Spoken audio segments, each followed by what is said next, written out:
아니하며 버리지 아니하리니 강하고 담대하라. 너는 내가 그들의 조상에게 맹세하여 그들에게 주리라 한 땅을 이 백성에게 차지하게 하리라.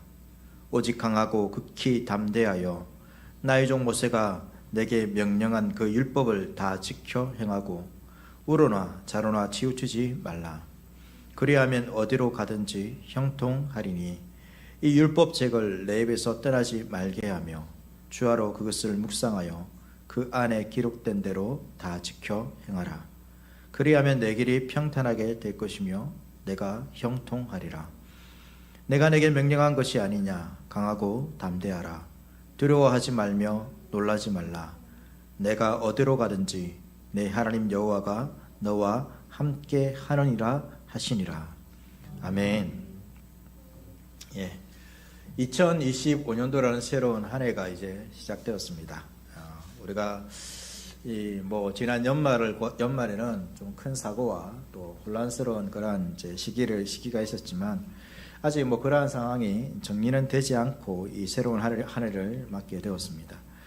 하지만 이 새로움이라는 단어는 우리에게 기대와 또 어떤 분들에게 흥분을 주는 그러한 단어이기도 합니다. 사람들은 일반적으로 이런 한 것보다 새 것을 좋아하죠. 이런 한 것이 좋습니까? 새 것이 좋습니까? 한 거 줄까요? 새 거 줄까요? 새 거 좋겠죠. 왜 새 것이 좋습니까? 새 것이 주는 어떤 기대감이 있기 때문에 그렇죠. 그래서 이전에 경험하지 못한 것들을 경험할 수도 있고 또 그것이 줄 수 있는 뭔가 내가 기대했던 것들을 누리게 되면 더 큰 어떤 기쁨과 행복이 있기 때문입니다. 그래서 인기 있는 영상 중에서도 어떤 물건을 사고 나서 그것을 이제 언박싱하는 그런 영상들이 좀 인기 있지 않습니까? 어떻게 보면 뻔히 아는 물건에 대해서도 새로 사서 그 물건을 이제 뜯는 그러한 과정들, 아니면 새로운 음식점에 가서 새로운 음식을 먹는 것들, 새로운 맛집을 발견하는 것들, 이런 것들이 사람들에게 기대감을 주기 때문에 사람들이 그러한 영상들을 좋아하기도 합니다. 그러나 또 한편으로 이 새로움이라는 단어는 이러한 기대감뿐만 아니라 우리에게 두려움을 주는 단어이기도 합니다. 새 것이기 때문에 또 그럴 수도 있는 것이죠. 왜냐하면 새 것에 대한 기대하는 것이 있는데 그 기대하는 일들이 일어나지 않으면 어떻게 됩니까? 그것이 두려움으로 바뀔 수도 있습니다. 그래서 이 새로움이라는 이 단어는 기대와 흥분 또 두려움을 동시에 주는 그러한 단어인 것이죠. 우리가 새로운 한 해를 시작했습니다. 새로운 한 해를 시작하면서 새로운 일들을 계획하고 또 어떤 일에 대해서는 새로운 책임을 지고 또 해야 할 일들이 있을 수도 있습니다. 내가 책임져야 하는 그 비중들이 이전보다 훨씬 많다라면 우리는 많은 경우 어떤 기대감보다는 그 책임감에 의해서 두려움이 앞설 수도 있습니다. 이전보다 좀 잘 되어야 될 건데 내가 했을 때 좀 일이 잘 풀려야 될 건데 그러한 생각들이 드는 것이죠. 이러한 두려움이 앞서는 이유는 내가 노력하고 수고는 하지만 그 수고한 뜻대로 될지 이렇게 잘 모르기 때문입니다. 뜻대로 되지 않는다면 오히려 큰 어려움을 당하고 또 위기에 처할 수 있기 때문이죠. 그리고 앞서 만약에 이제 누군가 큰 일을 했는데 대단한 일을 했는데 그 일을 이어서 이렇게 이제 그 일을 맡게 된다면 그 사람도 또 큰 두려움을 가질 수밖에 없습니다. 왜냐하면 이전보다 그 사람보다 더 잘해야 한다는 또 그 사람만큼 해야 한다는 그런 막중한 어떤 책임감이 그 사람에게 있기 때문이죠. 오늘 우리가 살펴보게 되는 여호수아가 바로 좀 이제 그러한 상황에 놓여 있는 인물이 아닌가 그렇게 생각되어집니다. 여호수아서는 성경에서 이제 어떻게 보면 완전히 이 성경 전체라는 이야기는 있지만 그 안에 장면으로 볼 때 완전히 새롭게 되는 그러한 이제 이야기입니다. 왜냐하면 이제 새로운 장소입니다. 이전에 장소가 어디였습니까? 이집트가 광야였죠. 광야인데 창세기는 이제 이 가나안 땅이었지만 이제 넘어가고 나서 그 위에 성경 모세오경에서 내고는 출애굽한 그 이집트와 그 광야에서의 그러한 삶의 이야기입니다. 근데 여호수아는 이제 완전히 새로운 장소가 됩니다. 그래서죠. 인물들도 어떻습니까? 완전히 새로운 인물입니다. 이전의 인물들이 거의 없습니다. 거의 없고 출애굽한 일세들은 거의 다 죽었고 출애굽을 이끌었던 그 위대한 지도자였던 모세도 여러분 죽었습니다. 그래서 이 광야의 생활의 마침표를 찍고 지금 모세의 죽음과 함께 마침표를 찍고 새로운 막이 이제 시작되는 그러한 이제 완전히 새로운 이야기가 이러한 이제 이 여호수아서죠. 그러니까 여호수아서의 이야기는 지금까지 하나님께서 이제 하나님 나라를 세우시겠다라는 그런 언약의 약속을 주셨는데 그 당시에 나라가 되기 위해서 뭐가 필요합니까? 땅이 있어야 되지 않습니까? 하나님께서 가나안 땅을 주시겠다 했지만 실제적으로 이스라엘 백성들이 그 땅을 차지하지는 못했습니다. 그러나 이제 여호수아서에서 어떻게 됩니까? 나라를 차지하기 때문에 그 당시에 국가의 모습을 이제 갖추기 시작하는 때가 이 여호수아서라고 할 수 있습니다. 어떻게 보면 매우 흥분되고 놀라운 이야기가 시작되는 그러한 장면이죠. 하지만 이스라엘 민족은 자신들이 마주하고 있는 이러한 시간과 공간 때문에 기대와 흥분보다는 두려워할 수밖에 없었습니다. 왜냐하면 지금 이제 하나님의 약속과 그들이 처한 이 현실은 좀 괴리감이 있기 때문인 것이죠. 이스라엘 백성들이 요단강 앞에 있거든요. 요단강을 건너가야 됩니다. 여러분, 이 당시 건너갈 시기는 좀 물이 많은 시기입니다. 물이 적었던 시기도 있고 그때는 좀 건너기가 쉽겠죠. 근데 우기이기 때문에 물이 많이 흐르는 시기입니다. 그래서 요 강을 건너는 것 자체도 매우 쉽지 않은 일입니다. 그 강을 건너는 것뿐만 아니라 들어가면 어떻게 됩니까? 이제 전투를 해야 됩니다. 한 성 지역을 다 점령해야 되는데 그것을 점령한다는 것 자체도 여러분 매우 쉬운 일이 아니죠. 전쟁을 치른다는 것은 그러니까 이 이스라엘은 지금 유목민입니다. 막 떠돌아다니는 사람이죠. 떠돌아다니는 민족이 어떤 그 지역을 차지하고 있는 성이 있는 곳에 가서 나라를 차지한다는 것은 쉬운 일이 아닙니다. 그래서 그러한 일들을 해야 되기 때문에 어려운 것이죠. 더 큰 문제는 무엇입니까? 더 큰 문제는 이스라엘을 출애굽시켰고 그 강력한 이집트에서 이스라엘 백성들을 이끌고 나온 그 모세, 그리고 광야에서 이 험난한 그 광야를 인도했던 40년간 인도했던 그 지도자였던 모세, 하나님의 가까이 있었던 그 모세가 이제 정말로 새로운 장이 시작되어야 되는 이 순간에 그 모세가 예기치 않게 죽음을 맞이한 것입니다. 실제로 하나님께서 못 들어가게 막으신 것이죠. 못 들어가게 막으신 것입니다. 이러한 상황 앞에서 이스라엘 백성들은 여러분 두렵고 불안할 수밖에 없는 거죠. 그리고 이 가운데서 이제 새로운 지도자로서 누가 세워집니까? 여호수아가 세워졌습니다. 여러분, 여호수아의 마음이 어떨까요? 정말로 이 여호수아가 이제 이 모세 곁에서 이렇게 수종 들면서 이렇게 일을 했지만 어떻게 보면 더 가까이 있었기 때문에 이 모세가 얼마나 대단한 존재인지 이 여호수아는 알았을 것입니다. 그 모세를 이어서 이스라엘을 이끌 지도자가 된다는 것은 너무 엄청난 부담감과 또 두려움이, 뒤에서도 이제 하나님께서 이 강하고 담대하라 이 말을 주시는 이유는 지금 여호수아가 두렵기 때문에 그런 말을 주는 걸 적고 있거든요. 그런 것이죠. 이런 두려움에 사로잡혀 있을 것입니다. 과연 내가 이 일을 잘해낼 이 막중한 일을 잘해낼 수 있을까라는 두려움이 있는 것이죠. 그때 하나님께서 말씀을 주신다는 것입니다. 그때 말씀을 주십니다. 여호수아 1장 1절 말씀에 여호와의 종 모세가 죽은 후에 여호와께서 모세의 수종자 눈의 아들 여호수아에게 말씀하여 이르시되, 하나님께서 지금 언제 말씀하고 있습니까? 여호와의 종 모세가 죽은 후입니다. 그러니까 위기의 순간이죠. 문제의 순간입니다. 그럼 문제는 언제든지 누구에게나 오기 마련입니다. 그러니까 우리가 2025년대로 살아갈 때 나의 인생에 내가 이렇게 신실하게 살아가면 하나님께서 나에게 문제가 없게 하실 거야. 여러분, 그거 100% 확신할 수 있습니까? 하나님께서 우리를 그렇게 인도하시지는 않죠. 우리가 안에 문제가 있을 수 있습니다. 그래서 문제는 언제나 오기 마련입니다. 누구에게나 오기 마련입니다. 그러나 이 문제를 만난 이들에게 하나님께서 무엇을 하신다는 것입니까? 이것이 중요합니다. 문제가 중요한 것이 아니라 문제를 만난 이들에게 하나님께서 무엇을 하십니까? 말씀하십니다. 하나님이 말씀하신다는 것이 중요한 거죠. 삶의 전환점에 지금 이들이 서 있습니다. 이 삶의 전환점에 서 있는 이들에게 하나님은 언제나 말씀하십니다. 새로운 일을 앞둔 여호수아에게 가장 먼저 필요한 것은 무엇입니까? 이제 이 일을 어떻게 해야 될 것인가? 막 계획 세우고 염려하고 걱정하는 것이 아니라, 두려워하는 것이 아니라 무엇을 해야 되는 거죠? 하나님의 말씀을 들어야 하는 것입니다. 우리도 마찬가지죠. 여러분, 2025년도가 우리 각자에게 다 다르게 다가올 수도 있습니다. 그러나 모든 성도들은 이 새로움을 앞두고 우리가 가장 집중해야 하는 것이 무엇일까요? 주의 말씀을 듣는 것입니다. 주의 말씀을 들어야 됩니다.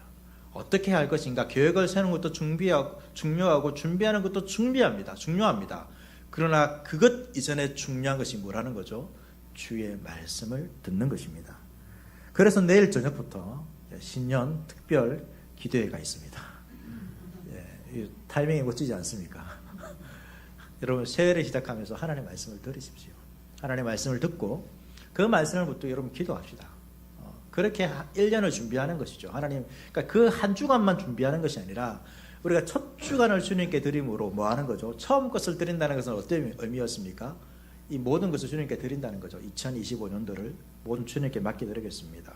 내가 매 순간을 주의 말씀을 듣고 그 말씀을 따라 살아가는 자가 되겠습니다. 라는 고백인 것이죠. 그래서 어른들뿐만 아니라 우리 학생들도 또 어린이들도 함께 와서 했으면 좋겠습니다.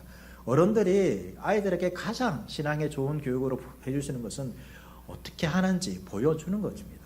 기도하는 모습 보여주는 거죠. 찬양을 어떻게 주님 앞에서 시작하는지를 보여줄 때 아이들도 깨닫는 것입니다.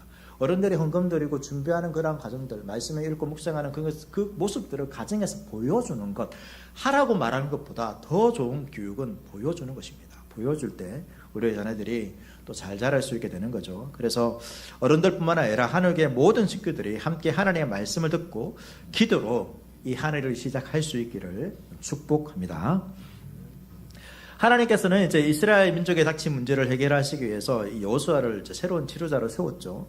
여호수아의 사명은 이스라엘 민족이 가나안 땅을 차지하도록 하는 것입니다. 하나님께서 가나안 땅으로 아브라함을 인도하셨던 것처럼 여호수아는 이제 이스라엘 민족을 가나안 땅으로 인도해야 하는 막중한 사명을 맡게 되었습니다.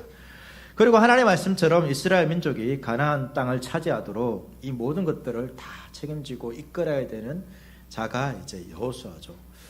이것이 여호수아에게 주어진 사명입니다. 그런데 여호수아의 사명은 단순히 이 땅을 정복하는 것에만 있지 않습니다. 여러분 이스라엘 정복 전쟁은 단순히 다른 나라와 싸워가지고 다른 나라 물리치고 전리품이나 그 땅을 차지하는 전쟁이 아니라 하나님의 나라의 정의를 세우는 일이 이스라엘의 정복 전쟁입니다.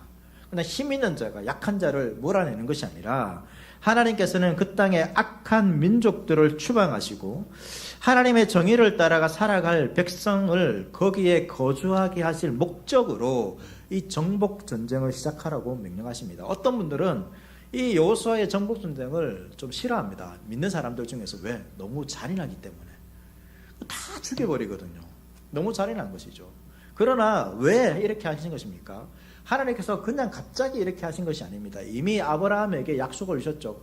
400년 전에 이 땅을 정복하게 될 것이다 라는 그러한 이제 말씀을 주시면서 이 땅을 주시겠다 말씀하시면서 때가 아니다고 말씀하십니다. 왜? 그 땅에 악이 관영하지 않았기 때문에, 악이 넘쳐나지 않았기 때문에. 그래서 이때 하나님께서 이 땅을 정복하시는 이유가 뭐냐면 단순히 이스라엘이 나라가 필요해서 땅이 필요해서 정복하는 것이 아니라 그 땅의 악을, 그러니까 땅을 주시는 목도 있지만 그 땅의 악을 심판하는 목적으로 하나님께서 이 정복 전쟁을 하라고 명령하신 것입니다. 그래서 그대로 완전히 진멸하는 것은 그 땅에 악이 남아있게 해서는 안 된다는 것을 우리에게 경고로 주기 위해서 하나님께서 그렇게 하시는 것이죠. 이 모든 땅의 주인은 하나님이죠. 그래서 그 땅에 누가 거주할지를 정하시는 분도 하나님입니다. 여호수아의 사명은 이 아브라함을 통해서 약속하신 하나님의 언약의 나라를 세우는 것입니다. 단순히 이스라엘이 살 땅을 세우는 것이 아니라 하나님께서 아브라함에게 약속하신 그 하나님의 나라를 세우는 것이 이 여호수아의 사명이었죠. 그 나라가 어떤 나라입니까? 여호와의 도를 지켜 의와 공도를 행하는 나라입니다. 그 나라는 하나님의 정의와 공의를 실현함으로써 온 세상 나라들의 축복이 되는, 본이 되는 나라가 되는 것이 바로 하나님께서 세우시는 나라의 모습이죠. 그렇기 때문에 그 당시의 전쟁의 목적이었던 것처럼 땅을 정복하고 이겨가지고 전리품을 획득하는 것이 이 여호수아가 땅을 정복하는 전쟁의 목표가 되어서는 안 됩니다. 아브라함에게 약속하신 정의와 공의의 하나님 나라를 세우는 것이 이 이스라엘 백성들의 여호수아의 목표인 것이죠. 이 세상 나라도 마찬가지입니다. 이 세상에서 하나님 나라가 확장되는 것은 단순히 예수 믿는 사람들이 많아지는 것이 아닙니다. 그 그것보다 중요한 것은 예수 믿는 사람들이 많아져야 되겠죠. 그러나 그것보다 중요한 것은 이 예수 믿는 사람들이 하나님의 말씀을 따라 하나님의 백성으로서 사는 것입니다. 하나님의 백성으로서 사는 사람들이 많아지는 것이 뭐 하는 거죠? 하나님 나라가 확장되는 것입니다. 오히려 예수 믿는다고 하면서 그 사람들이 하나님의 말씀대로 하나님의 백성답게 살지 않는다면 더 어떻게 보면 세상은 혼란스러울 수밖에 없습니다. 이러한 나라를 세우는 것이 여호수아의 사명인 것이죠. 그러나 또 기억해야 되는 것은 이 하나님 나라를 세우는 것은 여호수아가 하는 것이 아니라 하나님께서 세우시는 것이죠. 그 일을 세우실 때 하나님께서 어떻게 하시는 것입니까? 우리에게 사명을 주시는 것입니다. 여호수아의 사명이 있고 이스라엘 백성들의 사명이 있습니다. 그것이 사명이고 직분이라는 거죠. 먼저 우리는 이 땅에 하나님 나라의 현신 교회를 바르게 세우는 것이 중요합니다. 교회를 바르게 세운다는 것, 이건 뭐냐면 각자 맡은 자리에서 자신의 직분을 통해 서로를 위해 살아가는 것입니다. 자신의 목적을 이루기 위해서 신앙생활을 하는 것이 아니라 서로를 위해 살아가는 것이죠. 그렇게 될 때에 2025년도 이 하늘교회 가운데 더욱더 주님 나라가 풍성하게 드러나게 될 줄로 믿습니다. 2025년도 표가 여기에 있습니다. 주님 나라 보게 하셨습니다. 주님의 오실 때만을 이야기하는 것이 아니라 올 한 해 하늘교회 가운데 우리가 주님께서 맡겨주신 그 사명, 직분, 그것을 통하여 서로 섬김을 통하여 하나님 나라가 드러나기를 원하는 그러한 마음으로 이러한 표를 정했습니다. 그래서 이 하늘교회를 두고 기도하시면서 하늘교회 가운데 주님 나라가 나타나게 해주십시오. 하늘교회를 통하여 주님 나라 보게 해주십시오라고 우리가 함께 기도할 수 있기를 바랍니다. 이 여호수아가 새로운 지도자로 세워졌습니다. 그러나 이 완벽하게 준비된 사람이 있겠습니까? 그렇지 않죠. 이 분명히 이제 여호수아는 이 모세의 지도력 아래에서 힘과 의지를 다해서 훌륭한 조력자로서 준비되었습니다. 하지만 이 지도자로서 이 모든 사람들을 이끄는 역할을 감당하는 것은 아무리 준비된다고 해가지고 잘 준비되기 힘들 것입니다. 여호수아 스스로도 부족함을 느꼈죠. 그래서 두려움 가운데 여호수아가 있었던 것 같습니다. 두려움 가운데 있는 여호수아에게 하나님께서 말씀하시죠. 여호수아 1장 6절 말씀입니다. 강하고 담대하라. 너는 내가 그들의 조상에게 맹세하여 그들에게 주리라 한 땅을 이 백성에게 차지하게 하리라. 그러니까 두려워하고 있는 막중한 책임, 새 일을 감당해야 되는 그 일을 감당해야 되는데 자신은 아직 준비가 되지 않고 부족한 것을 볼 때 마음에 두려움이 생기고 있습니다. 그때 그 두려워하고 있는 여호수아에게 이 하나님께서 뭐라고 말씀하십니까? 강하고 담대하라라고 말씀하십니다. 한 번 말하고 있지 않습니다. 7절에도 오직 더 이제 좀 높은 강도로 얘기하시죠. 확신을 주면서 말하고 있습니다. 오직 강하고 극히 담대하라. 또 9절에서도 다시 한번 말씀하십니다. 강하고 담대하여 두려워하지 말며 놀라지 말라. 무려 3번이나 말씀해 주십니다.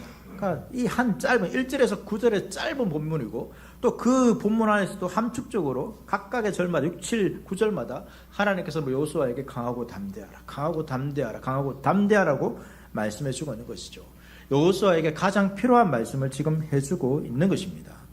자신이 맡은 사명에 대해서 부족하다 느낄 때에 하나님께서 뭐라고 말씀하시는 것입니까? 강하고 담대하라, 두려워하지 말라, 놀라지 말라 라고 우리에게 말씀해 주고 있는 것입니다. 어떠한 일이 일어날지 모릅니다. 어떠한 일을 해야 됩니다. 그러나 어떻게 이루어질지 모릅니다. 우리도 마찬가지죠. 2025년도 어떻게 보면 앞에 있었던 해와 그렇게 크게 다르지 않을 것입니다. 그러나 중요한 것은 무엇입니까? 어떠한 일이 일어날지 모른다는 것입니다. 그것이 우리를 두렵게 하는 것이죠. 내가 계획한 대로 되지 않으면 어떻게 될 것인가? 두려움이 올 수도 있습니다. 내가 여러 가지 문제들, 내가 앞으로 닥쳐야 될 어떤 다가올 그러한 일도 있을 것입니다. 예비된 일도 있겠죠. 내가 그렇지만 그 일들 앞에서 내가 그 일들을 어떻게 해나갈 수 있을까? 나의 능력이 부족하고 경험들이 부족할 때, 실력이 부족할 때 우리에게 두려움이 올 수도 있습니다. 그럴 때 하나님께서 우리에게 뭐라고 말씀하신다는 것입니까? 강하고 담대하라, 두려워하지 말라, 놀라지 말라라고 말씀해 주고 있는 것입니다. 우리 모두는 스스로 역량이 부족함을 느낄 때 이러한 두려움에 사로잡히는 것이죠. 우리의 개인의 일뿐만 아니라 주를 위해 무언가 하고 싶을 때, 주를 위해서 이렇게 하고 싶은데 여러분 무엇이 우리를 붙잡습니까? 내가 과연 할 수 있을까? 자격이 있나? 능력이 있나? 실력이 있나? 이런 마음에서 들지 않습니까? 해야 할 것 같은데 자신의 역량에 부족하기 때문에 주저하게 됩니다. 이런 우리에게 용기를 주시는 거죠. 이건 여호수아뿐만 아니라 이건 모세도 마찬가지입니다. 여러분 어떻게 보면 여호수아는 이런 부분에서는 어떻게 보면 모세보다 더 나은 것 같아요. 그냥 주님 못하겠습니다. 이런 거 없잖아요. 지도자로 세웠는데 제가 어떻게 모세 뒤를 이어서, 우리 같으면 어떻습니까? 제가 어떻게 모세 뒤를 이어서 하겠습니까? 저 말고 다른 사람 없습니까? 갈렙 있네요, 갈렙.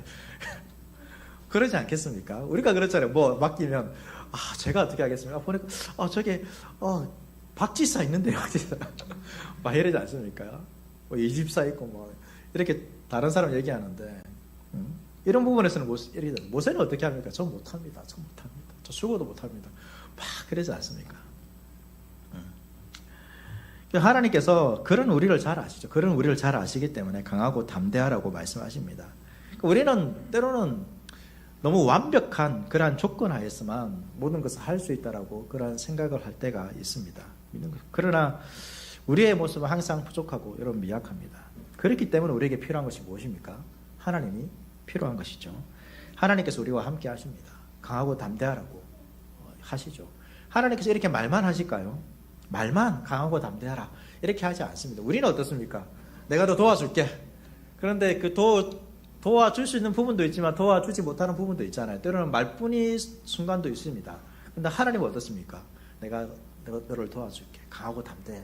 이것만 하십니까? 그렇지 않는 거죠. 말로만 이렇게 하지 않는다는 것입니다. 1장 5절에서 하나님께서 또 이렇게 말씀하십니다. 1장 5절 말씀을 우리 같이 한번 읽도록 하겠습니다. 같이 읽겠습니다. 시작. 내 평생에 너를 능히 대적할 자가 없으리니 내가 모세와 함께 있었던 것 같이 너와 함께 있을 것임이니라. 내가 너를 떠나지 아니하며 버리지 아니하리라. 아멘. 제가 몇 번 말씀드린 적이 있을 것입니다. 여러분 성경은 높고 우리가 더 상당히 멀리, 그러니까 우리가 어디에 계신지도 알지 못하는 그분이 이 거대한 우주 가운데서 이 티끌보다 작은 이 지구에서 지구 가운데 살아가는 그 사람을 찾아오시는 이야기가 성경의 이야기라고 말씀드렸습니다. 우리가 이것을 하나님의 임재라는 거죠. 여러분, 우리는 매주일 모여서 이제 임재 찬양 드리면서 예배 시작합니다. 하나님께서 임재하십니다.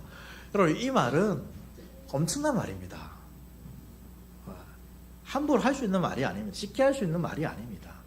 정말로 믿음을 가지고 하지 않는다면 여러분 그 말은 있을 수가 없는, 신이 인간과 함께 한다는 것은 여러분 어떤 신화를 찾아보더라도 그렇게 쉬운 일이 아닙니다. 그냥 특별한 순간에 신이 인간과 함께 할 뿐이고, 그렇게 신이 인간과 함께 할 때도 인간이 특별한 상황이든지 아니면 신이 인간을 이용해 먹기 위해서 함께 하는 것이지, 그냥 매주일마다 주님께서 우리 함께, 신이 이 기독교의 어떤 하나님처럼 우리를, 사람을 찾기 위해서 정말로 이렇게까지 찾아오는 이야기가 여러분 성경에 없습니다.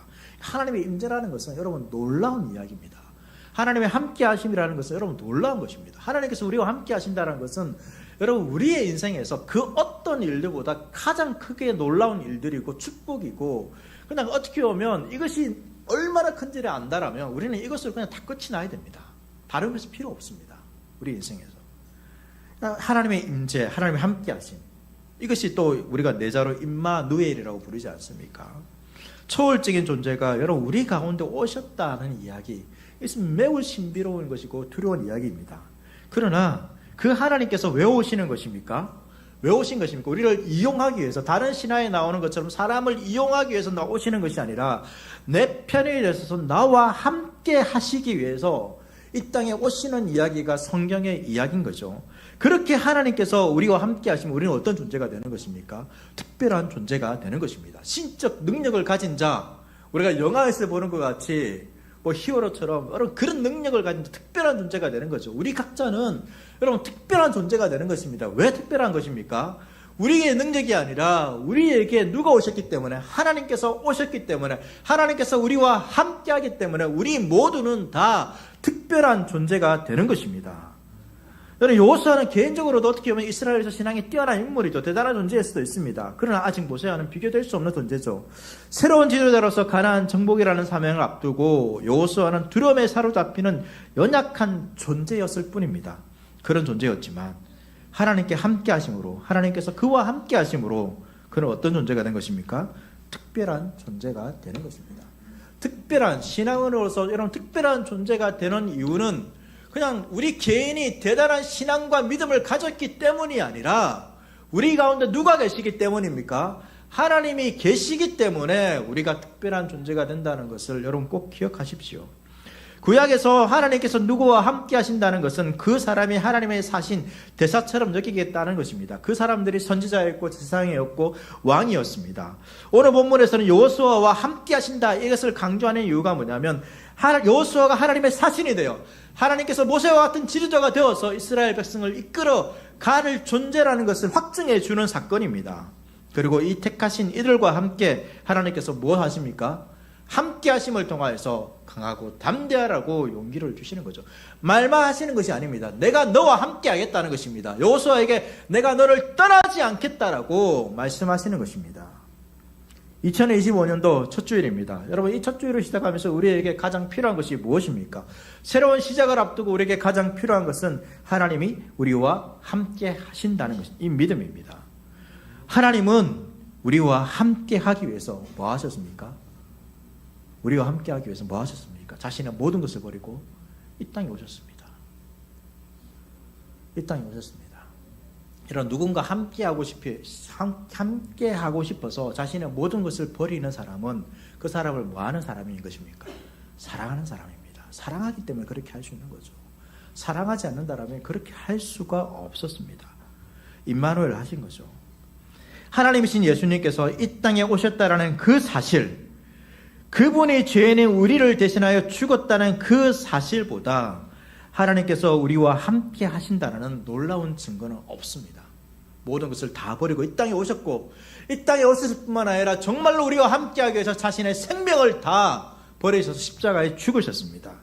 그렇게까지 하나님은 내가 너와 반드시 함께 하겠다라는 이 약속의 말씀을 신약에서 예수 그리스도를 통하여 더욱더 보다 우리에게 확증해 주셨습니다. 여호수아에게 어떻게 보면 말로 내가 너와 함께 하겠다라고 말로 하셨지만 신약에 오셔서는 예수님께서 뭐 하셨습니까? 실제적으로 자신이 행동으로 옮기시면서 내가 반드시 너와 함께 하겠다라는 것을 우리에게 보여주셨다는 것입니다. 로마서 8장 39절 말씀, 높음이나 깊음이나 다른 어떤 피조물이라도 우리를 우리 주 그리스도 예수 안에 있는 하나님의 사랑에서 끊을 수 없으리라. 바울이 왜 이렇게 말할 수 있습니까? 하나님께서 말로만 그렇게 하셨기 때문에 그렇습니까? 그렇지 않습니다. 행동으로 직접 모든 것을 다 버리고 이 땅에 오셨고 우리를 대신하여 모든 조롱과 박해 가운데서 십자가에서 죽으셨기 때문에 그렇게 하나님의 사랑을 보여주셨기 때문에 바울이 이렇게 말할 수 있는 것입니다. 우리는 그 하나님을 믿는 것입니다. 하나님은 그분의 백성과 반드시 함께 하십니다. 하나님은 저와 여러분들을 떠나지 않으십니다. 2025년 한 해 우리가 어떠한 순간이 오든지 설령 우리가 죄를 범하여 범죄와 타락의 구덩이에 빠져 있을지라도 하나님은 그 죄악의 구덩이 가운데 오셔서 우리와 함께 하실 것이고 다시 우리를 건져 올리실 것입니다. 하나님께서 나와 우리와 함께 하신다는 그 사실을 믿고 이 새로운 한 해를 시작하시기를 축복드립니다. 하나님께서 여호수아에게 함께 하시겠다고 말씀하셨지만 여호수아에게 또 요구되는 것이 있습니다. 1장 8절 말씀에 이 율법책을 내 입에서 떠나지 말게 하며 주하로 그것을 묵상하여 그 안에 기록된 대로 다 지켜 행하라. 그리하면 내 길이 평탄하게 될 것이며 내가 형통하리라. 사명을 맡은 자가 그 사명을 잘 감당하기 위해서 필요한 것이 뭐라는 것입니까? 하나님의 뜻을 먼저 잘 알아야 됩니다. 여호수아는 자신이 스스로 모든 것을 계획을 다 세우는 것이 아닙니다. 하나님의 뜻을 그냥 잘 전달하는 자들이죠. 우리 모두도 마찬가지입니다. 그래서 우리가 무언가를 올바르게 결정하기 위해서, 잘 결정하기 위해서 무엇을 해야 됩니까? 하나님의 말씀을 잘 알아야 됩니다. 여러분의 개인의 신앙에 대해서도 어떤 삶의 하루의 선택을 위해서도 하나님의 말씀을 잘 알 때에 보다 나은 올바른 선택을 할 수 있는 것입니다. 그렇기 때문에 우리가 말씀을 배우고 묵상해야 합니다. 그래야지만 맡겨진 사명을 최선을 다해서 우리가 감당할 수 있는 거죠. 그것을 위해서 사명의 최선을 다해서 감당하기 위해 우리는 그 말씀을 묵상해야 하는 것입니다. 그러나 기억해야 되는 것은 뭐냐면 하나님의 말씀을 묵상하는 것이 하나님과의 거래 조건이 되어서는 안 됩니다. 무슨 말이냐면 우리가 말씀을 묵상했기 때문에 하나님께서 우리를 도와주시는 것이 아니라는 것입니다. 말씀 묵상 그 자체가 우리에게 도움이 되는 것입니다. 그래서 이런 생각을 하시면 안 됩니다. 내가 오늘 말씀을 묵상했기 때문에 하나님께서 나를 도와주셨고, 말씀을 묵상 안 했기 때문에 하나님께서 나를 도와주지 않으시는구나, 이런 생각을 해서는 안 된다는 것입니다. 말씀 묵상 그 자체가 우리의 도움이고 그 자체가 우리의 힘이기 때문에 묵상하지 않는 것 자체가 우리 스스로 실패하는 길에 들어서는 것입니다. 그래서 우리의 신앙의 행위가 여러분 조건이 되어서는 안 됩니다. 이러한 행위를 했기 때문에 하나님께서 도와주시는 것이 아니라 우리의 신앙 행위 그 자체가 뭡니까? 마땅히 해야 할 것이고 그 자체가 우리에게 복이라는 것을 기억하셔야 됩니다. 예배했기 때문에 하나님께서 복을 주시는 것이 아니라 예배가 복인 것입니다. 기도했기 때문에 복을 주시는 것이 아니라 기도가 복인 것입니다. 헌금했기 때문에 하나님께서 헌금에 대한 보상으로서 우리에게 복을 주시는 것이 아니라 헌금 그 자체가 복이라는 것입니다. 우리의 신앙 행위 자체가 그 자체가 복이라는 사실을 여러분 꼭 기억하십시오. 그래서 뭔가 하지 않았기 때문에 복을 주지 않는 것이 아니라 뭔가 하지 않는 그 행위 자체가 하나님의 복을 누리지 않는 것임을 기억해야 되는 것입니다. 그래서 신앙의 모든 행위가 복이 되는 거죠. 말씀을 묵상했기 때문에 이 여호수아가 형통한 것이 아니라 말씀 그 묵상 그 자체가 하나님의 형통을 누리는 것이라는 것입니다. 말씀을 묵상하고 순종하면서 이런 생각을 할 때가 있죠. 언제 하나님께서 형통하실까? 지금 힘들기 때문에 하나님께서 언제 내가 이렇게 말씀을 묵상하는데 막 그냥 말씀 묵상하는 게 힘들죠. 그렇지만 말씀 묵상해야지만 이제 형통한다 생각하니까 그때 말이 끝을 기다리면서 하나님 언제입니까? 이렇게 생각하면서 지내는 경우가 있습니다. 그러나 여러분 그것이 아니라는 것입니다. 형통이라는 것은 어느 때 그것보다는 성경에서 말하는 형통은 우리가 말씀을 묵상하는 그 자체가 뭐라는 것입니까? 형통이라는 것입니다. 여러분 참된 형통이 무엇일까요? 형통하다는 것은 모든 일이 막힘없이 잘 통하고 성공적으로 이루어진다는 것이죠. 여기서 중요한 것은 어떤 일이라는 것입니다. 성경에서의 형통은 여러분 내가 말하는 내 일이 아닙니다. 내 일이 잘 되는 것을 성경은 형통이라고 말하지 않습니다. 내가 계획한 일들이 잘 되는 것이 형통이라고 말하지 않습니다. 성경에서 말하는 형통이라 할 때 그 일은 어떤 일이냐면 하나님의 일입니다. 그 일이 이루어질 때 그것을 형통이라고 하는 것이죠. 창세기 39장 23절 말씀입니다. 간수장은 그의 손에 맡긴 것을 무엇이든지 살펴보지 아니하였으니 이는 여호와께서 요셉과 함께 하심이라. 여호와께서 그를 범사에 형통하게 하셨더라. 이 하나님께서 요셉을 형통하게 하셨다. 이 39장에 형통이라는 단어가 3번 나오거든요. 형통하게 하셨다. 근데 언제이죠? 언제입니까? 감옥에 갇힐 때입니다. 이 감옥은 이 요셉의 생에서 가장 밑바닥입니다. 밑바닥입니다. 이게 형통했다고 말합니다. 저는 옛날에 이게 막 형통, 하나님 왜 형통한 거지? 감옥에 갇혔는데. 또 형통이라는 39장 형통이라는 단어가 언제 나오냐면 이제 보디발의 감옥 앞선에 보디발의 집에 있을 때 그 보디발의 집에 총무가 되었을 때 형통이라는 단어 씁니다. 그때도 좀 이상하죠. 차라리 그때보다는 이게 노예입니다. 보디발의 집에 있지만 노예입니다. 8개월 노예입니다. 노예가 형통하면 얼마나 형통하겠습니까? 주인이 잘해주는 거, 그냥 단순히 주인이 잘해주기 때문에 이 감옥에서는 이제 그냥 간수장이 요셉을 신임해주기 때문에 그게 형통한 거구나. 이렇게 우리가 생각할 수 있잖아요. 그렇지 않다는 거죠. 여러분 오히려 이 형통이라는 단어를 쓰는 게 아니라 비참이라는 단어를 써야 됩니다. 비록 이 보디발의 집에서 총무가 되었지만 비참한 거죠.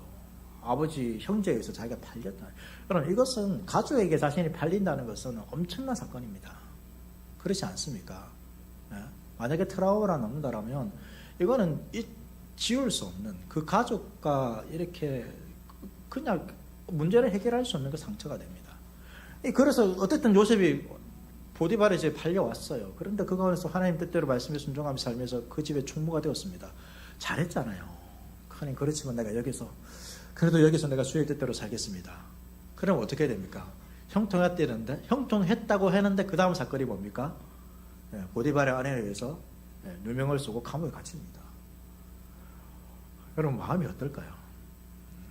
형통한 거 맞습니다. 하나님 왜 이러십니까? 이렇게 해야지 않습니까? 감옥에서 또 형통했다 이런 표현을 씁니다. 단순히 거기에서 그냥 그 안에서 문제가 그냥 잘 해결됐기 때문에 형통이라는 단어를 이 성경은 쓰고 있지 않습니다. 근데 왜 그러면 형통이라는 단어를 쓰고 있을까요? 그 상황 가운데서 무엇이 이루어지게 있기 때문입니까? 요셉이 바라는 일이 아니라 하나님의 뜻이 이루어지고 있기 때문입니다. 그냥 객관적인 시각으로 봤을 때는 지금 요셉은 비참함에 계속해서 비참하게 되고 있습니다. 아버지 집에서 자색옥을 지면서 가장 많은 사랑을 받는 자에서 노예로 팔려버렸죠. 가족에게 버림받았습니다. 보디발의 집에서 또 어떻게 됐습니까? 총무가 되었지만 감옥에 갇혀버렸습니다. 감옥에 갇혀서 형통하게 되었습니다. 그 다음에 이제 꿈을 풀어주지 않습니까? 나가면서 나를 좀 기억해 주십시오. 이렇게 합니다. 근데 어떻게 합니까? 나간 사람이 기억해 줍니까? 기억해 주지 않습니다. 더 비참해지는 과정으로 내려가고 있는데 성경은 뭐라고 말하고 있습니까? 형통이라고 말하고 있습니다. 왜 그렇습니까? 우리의 눈에는 비참해지고 있지만 그러나 그 모든 과정을 통하여서 무엇이 이루어지고 있기 때문입니까? 하나님의 뜻이 이루어지고 있기 때문입니다. 하나님께서 요셉을 통해서 하고자 하는 일들이 무엇입니까? 이스라엘을 흉년에서 구원하고 이 애굽 땅에서 이스라엘 민족을 번성하게 하는 그 일들이 하나님께서 요셉을 통하여서 하고자 하는 일들입니다. 그 일들이 요셉의 상황은 비참해지는 것처럼 보이지만 하나님께서 그 일들을 하나씩 이루어가고 있기 때문에 형통하다고 말하고 있습니다. 요셉은 더욱 비참한 상황에 빠져들어갔지만 그 가운데서도 하나님의 말씀대로 살려고 했기 때문에 성경은 형통하다고 말하는 거죠. 상황이 중요한 것이 아닙니다. 우리는 언제 형통하다고 말합니까? 우리는 보통 어떤 문제가 다 해결되고 나서 좋은 결과가 나타나면 형통하다라고 말하지 않습니까? 이 요셉이 나중에 총리가 됩니다. 총리가 되는데 그때 성경은 형통하다고 말하고 있지 않습니다. 그때도 형통했겠죠. 형통한 것이 계속해서 이어져 온 것입니다. 우리의 상황이 다 풀렸을 때가 형통한 것이 아니라 언제 형통한 것입니까? 어떠한 상황에 있든지 우리가 주의 말씀을 붙들고 살아갈 때에 성경은 그 삶 자체를 형통한 삶이라고 말해주고 있는 것입니다. 내 뜻을 이루려고 하면 우리는 이와 같은 상황에서 하나님의 말씀에 여러분 순종하지 않을 수 있습니다. 만약에 요셉이 자기가 꿈꿨잖아요. 그 꿈을 자신의 꿈으로, 자신의 비전으로, 자신만의 비전으로 생각했다라면 지금과 같은 상황을 경험하게 된다라면 요셉은 뭐라 했을까요? 자신의 꿈을 저주하고 비웃었을 것입니다. 전혀 더 멀어지고 있습니다. 그 꿈은 높아지는 꿈이었는데 지금 요셉은 저 밑으로 내려가고 있습니다.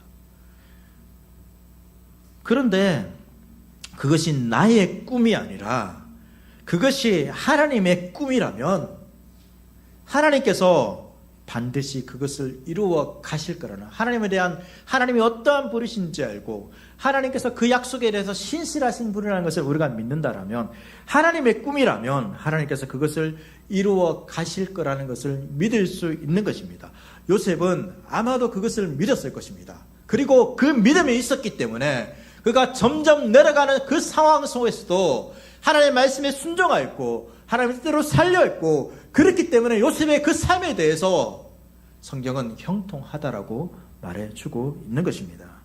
중요한 것은 나의 상황과 환경이 중요한 것이 아닙니다. 더 중요한 것은 그 상황에서 내가 주의 말씀대로 사느냐 살지 않느냐 있는 것입니다. 상황이 좋은 것이 형통한 것이 아니라 그것은 세상의 관점이죠.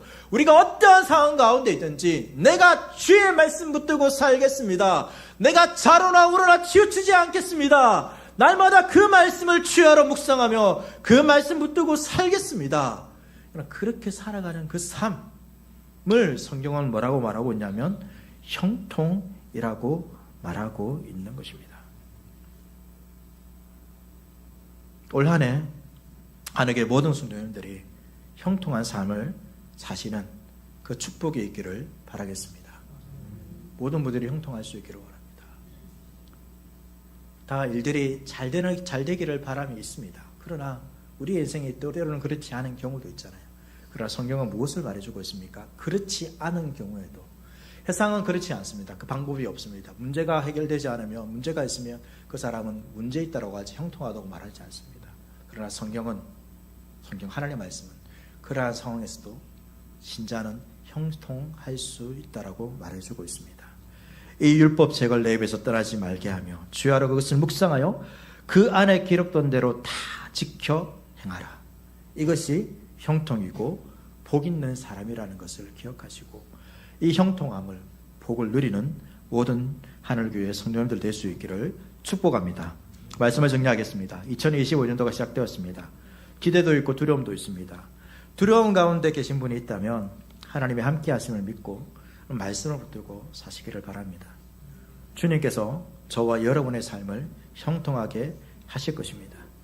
여호수아가 가나안 땅을 하나님의 말씀을 따라 정복하듯이 2025년도 우리의 표효처럼 하늘교회 가운데 주님 나라가 더욱더 풍성하게 나타날 수 있기를 소망합니다. 어떻게 하면 됩니까? 우리가 여러 가지 일들을 하는 것도 중요하겠지만 가장 중요한 것은 하나님의 말씀을 따라 살아야 하는 것입니다. 제가 말씀을 잘 전하고 여러분들은 잘 배우고 또 말씀을 따라서 서로 섬기고 교제하고 주의 구원을 누리면서 기도하는 공동체가 세워질 때에 하늘교회는 주님 나라를 보게 될 것입니다. 형통한 교회가 될 것입니다. 모든 상황 속에서 주님 나라의 형통함을 누릴 수 있는 그런 2025년도 여러분들의 가정, 하늘교회, 우리의 삶 될 수 있기를 축복합니다.